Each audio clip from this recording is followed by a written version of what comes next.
every game coming out was some sort of sci-fi shooter. Now I know that's not literally the case. Shooters didn't become sci-fi because of Titanfall.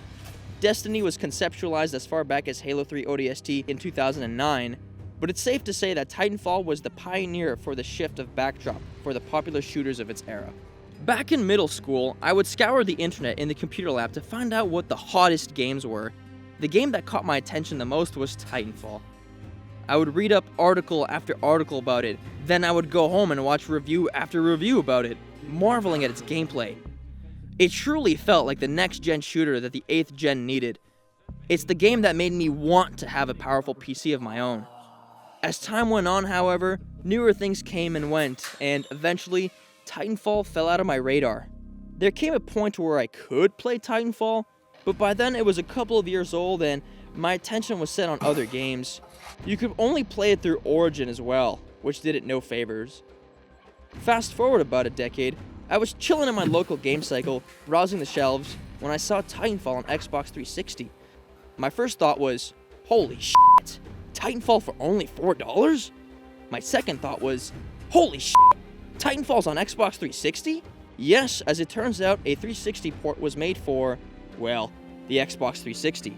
So much for the next-gen experience. Or so, that's loosely how the story goes. I think I was aware of the facts prior, it just slipped out of my mind at that point. What an odd product to exist. Oh well, I wasn't going to take another second to make a decision. I took that shit to the counter and bought it with $4 Canadian. As I admired the box art, I noticed a few labels on the box that you wouldn't find on your typical Xbox 360 game.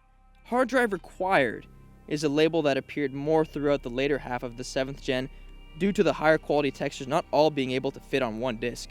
That made sense, considering this is a next-gen title that they crammed onto the 360. Online only and Xbox Live Gold required, sold separately, however, is one that I had never seen before. Given that it's a multiplayer shooter first, that's surely for the multiplayer experience. There must surely be some sort of single-player content, like an offline tutorial to get you familiar with the game, or team deathmatch with bots, which was quite standard in games offered by the competition.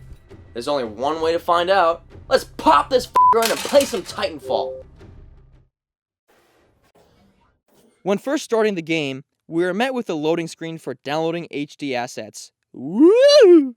Let's not forget, they crammed a next-gen experience into a last-gen console, so there being some concessions to make the game run makes sense.